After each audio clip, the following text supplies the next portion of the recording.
Hey everybody, so today I'm going to be doing my reactions to the 2024 Oscar winners. And I did my predictions when the nominations first came out, but since it's been a few months between now and then, I decided to change them a little bit, so I have them written down here. So as we're going along, I'll tell you what I predicted, and yeah, I think I've only got a few wrong this year, so I think I did pretty good this year, I think. But it was an easy year to predict, if we're being honest. So for actor in a leading role, obviously the winner is Cillian Murphy for Oppenheimer. And obviously that's who I chose. I don't think there was any shot of anyone else winning. That's no offense to them. It's just that's what you're going up against, like a monumental film in every aspect. So I'm happy for Cillian. Um, yeah, I'm just been working for a long time, and now he's got an Oscar to his name, which is really good. Supporting role, the winner is Robert Downey Jr. So again, I got that one right. I was hoping that Robert De Niro might get it just because I love Robert De Niro, but I knew that it would be Robert Downey Jr. Like there's no way of denying it. Good for him too. Actress in a leading role. Now this one I got wrong because the winner was Emma Stone, and I thought it would be Lily Gladstone. I thought that Emma Stone had already won for La La Land in 2016, so I figured, the Oscars would, they love to make headlines, so I thought they would love to give it to a Native American woman, and it would look good for their organization and whatnot, but you know what? They went with Emma Stone, and if I'm being honest, I think it should have been Lily Gladstone. I'm not a huge fan of Poor Things overall. Emma's fine in it. I think she's overrated in it. But I would have loved it to go to Lily. She was very good in uh, Killers of the Flower Moon, and not to mention the whole aspect of the Oscars. They love to make headlines, so I thought that's how it would go. But Emma Stone would, so good for her. Two-time winner now. She's in a elite company now, we could say. So that's the first one I got wrong. Actress in supporting role. This was the easiest to pick. We all know it was going to go to Divine Joy Randolph because she was great in The Holdovers. And none of the other nominations are really compared to her, except maybe Emily Blunt. It's honestly a joke to have American Ferrera there, so up next to her. But yeah, so good for Divine. I only became familiar with her within this past year too, from stuff like The Holdovers, and she was also in that HBO show, The Idol, and she was her and Hank Azaria were literally the only good part of that show. So I remember I was watched that show and I didn't like it, but her and Hank Azaria were very good. Then I watched Holdovers and I was like, oh, that's the same person, and she's very good. So hopefully, in the future, now that she's got this Oscar to her name, she'll get even better and she'll have a great career. So that's really nice. Animated feature film. I thought this one was going to go to Spider-Verse, so this is the second one I got wrong.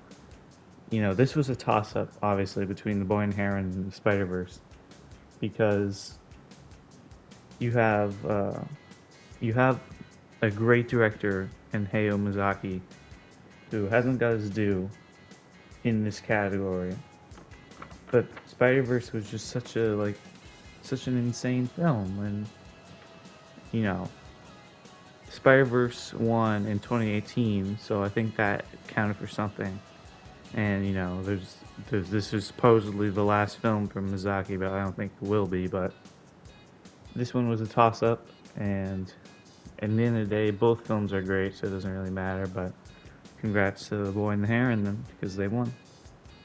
Cinematography, this one was easy too. I chose Oppenheimer, Hoyt van Hoytema. I don't know if that's how you pronounce his last name. But yeah, it was, again, it was maybe you could have gave it to Killers of the Flower Moon or Poor Things, but it's got to be Oppenheimer. It was just the way cinematography was used to enhance the scale of everything within Oppenheimer, just being in a small room discussing the atomic bomb, but making it seem monumental through cinematography. You deserve the award for that. Good job. It was a great cinematography. costume design. So this is when Poor Things went on a little three-way streak, and out of that three-way streak, I got one wrong, and it was production. So I got costume design right. You know, it was pretty obvious. Like, costume design is one of the easiest to pick because they always just choose which costumes are the craziest. So even if you're going up against movies like Killers of the Flower Moon and Napoleon Oppenheimer, which are period pieces, all of them, where you have costumes that are very nice because they're all like handmade because we don't have that type of clothes anymore. You know they're gonna lose because they're going up against just these crazy dresses and crap like that. So you costume design, it's not my favorite category because of that, because costume design just shouldn't be which is the craziest costume. It should be which costume best fits and elevates the story, and in my opinion, that is not Poor Things. I would probably give it to Oppenheimer or Killers of the Flower Moon. So yeah, I got this one right though because, like I said, it's easy to predict. Costume design. Directing, the winner was obviously Oppenheimer and Christopher Nolan. You know, he deserved it, obviously. Like, been doing this for a while now and never got his fair share. But now he does, and he deserves it. He's obviously the best out of these five. No shade against them all, they were all great, but yeah, it's a good pick, and I'm glad to see it. So documentary, I didn't predict this one because I've only seen one of them. I only saw the winner, 20 Days in Water Polly. Mary Pool, I think. I'm not sure. Anyway, but that's the only one I saw. I didn't see the rest of them, so I didn't want to pick. But yeah, congratulations to them. Same thing with documentary short film. I only saw both of them. I only saw the winner. I saw The Last Repair Shop. It's on Disney Plus here in Canada. You know, a good little short film. So for film editing, I picked Oppenheimer, obviously. Jennifer Lame. Yeah, like, it was pretty obvious, you know. As I said, it's a monumental film. So yeah, good for her. International feature film. This one's easy to pick because out of those five, only one of them is nominated for Best Picture. So you know it's gonna be Zone of Interest. If it wins, that'd be just weird. Yeah, good film there. Yep, I got that one right. Makeup and hairstyling. This is another one that was on Poor Things streak. I got this one right. Pretty obvious, as I said. You know, same thing with costume, and same thing with production design, which I got wrong, but we'll get there. It's just, I don't like how it's just whichever is the most crazy and zany. It shouldn't be that. It should be which best fits the story. And I wasn't a fan of like all the costumes and makeup and hairstyling in Poor Things. You know, I thought out of these, I would probably have given it to Maestro. I thought the makeup and hairstyling was very good, despite Maestro's flaws. I thought it should have won this one if I'm being honest, or Oppenheimer, obviously. But you know, it's easy to predict, and I picked Poor Things because I thought that's how it would go, and I was right. So it's a shame, honestly, in my opinion. But music, original score. This one was obvious. It was going to be Ludwig. I love Ludwig because he started on Community like 15 years ago now, and then worked with Donald Glover on his Childish Gambino album, and then did Black Panther, won an Oscar, and now this is his second Oscar. So been on a lot of stuff I like because I'm a huge fan of Community, huge fan of Childish Gambino, huge fan of Oppenheimer, and yeah, like probably my top three favorite composers working today, I'd say. So good for him. You know, in other nominations, you got John Williams. Obviously, he's always nominated. You know, even Dial of Destiny is a very good film. You always get the great John Williams score. Original song. You know, there's a lot of controversy that I'm Just Ken might win, and honestly, I'm Just Ken probably should have won. Like, it's a very popular song in terms of popular culture. But as I've been saying, the winner should be which song best fits the movie and elevates the movie. And in that case, it's What Was I Made For? So I got right. I picked it. Billie Eilish, second Oscar. She got the first one for No Time to Die. So good for her. Now, Best Picture. I think we skipped. Yeah, we'll do Best Picture last. Production design, Poor Things. This is the one in the three streak I got wrong. I think who did I pick? I think I picked Killers of the Flower Moon.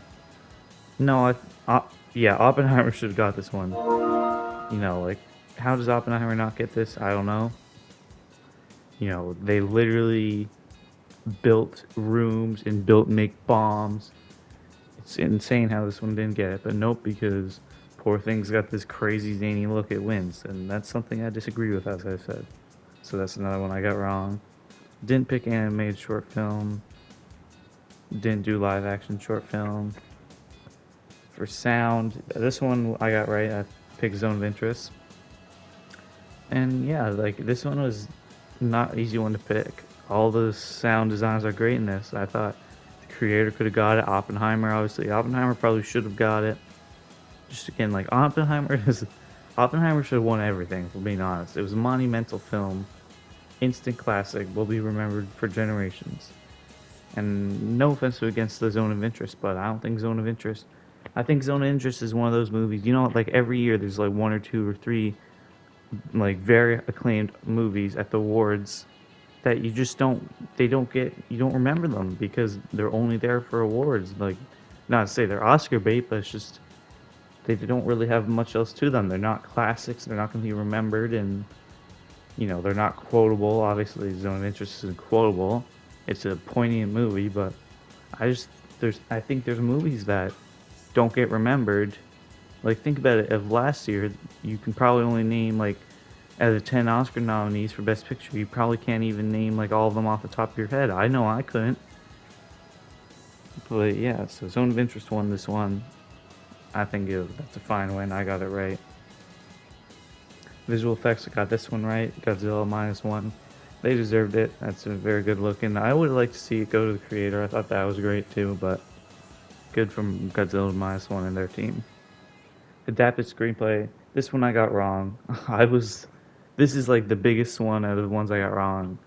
It should have went to Oppenheimer. This is the only one where I'm gonna say, well, maybe not the only one I said this, but this is one of the ones where I'm gonna say they got it wrong. It should not have been American Fiction. It should have been Oppenheimer. I don't know how you can give it to American Fiction when American Fiction is just a kind of a small scale, nice little movie. I liked American Fiction, and I liked what it had to say, and I liked its script. But I don't know how you can't give it to Oppenheimer, which tackles so many things in 3 hours and just jumps from place to place, person to person, and it works so well. I will say that Cord Jefferson gave a very good speech, so I'm glad about that. About how the studios are more willing to give 200 million to one movie than, what do you say, like 10 million to 20 movies or something, which, like, in any businessman's head sounds like, yeah, 10 to 20 sounds way better than one for 200, but that's not how Hollywood works right now. But so yeah, he did a good speech, but this is the one of the 5 I got wrong where I'm like, yeah, it should have been Oppenheimer. So for original screenplay, the winner was Anatomy of a Fall. This one was I got this one right. I knew this would happen. Thought maybe May December. I would have liked May December to win because this was its only nomination, I think, and it deserved a win because it's such a good movie. But it's a movie about some of the evils of Hollywood. Obviously, they're not going to nominate it a lot. But yeah, Anatomy of a Fall is a good winner. I picked it, got it right. Okay, so now we're for Best Picture. The winner was obviously Oppenheimer. This one was easy, monumental film. It was a good winner, obviously. I think honestly, there's too much. Like 10 nominations, honestly, is too much. Like 5 isn't enough because then you get some good films cut out. But I think 10 is too much because then you get films like Maestro or Don't Look Up a few years ago getting in there. Like I think maybe they should cut down like 7 would probably be a good number. 7, honestly. And yeah, so that's my Oscars reaction. Overall, let's talk about the ceremony overall. Overall, it was good. I wish Jimmy Kimmel was out. I don't think Jimmy Kimmel's funny, and I don't think he knows enough about movies, honestly, to be there. And I'm sick of the, oh, insert movie was too long every year because there's always long movies. Oh, the insert movie was too long. I aged 20 years watching it or something. Like, I'm sick of those jokes. I know everyone else is. But yeah, I think Jimmy Kimmel should be out of there. Get someone new in there. Get someone who's passionate about movies. Even even when you had a guy like John Mulaney in there, just for a little bit, he was way funnier than Jimmy Kimmel was the whole show. So if you get someone who's funny, it can outweigh whether or not they have good knowledge of movies. I'm not sure about John Mulaney, but I know Jimmy Kimmel doesn't. But yeah, overall, I think the ceremony was fine. Get Jimmy Kimmel out of there, and we're a few years away from the 100th annual, which I'm sure will be very fun. So interesting to see who wins that year. So thanks for watching, and look out for new videos soon.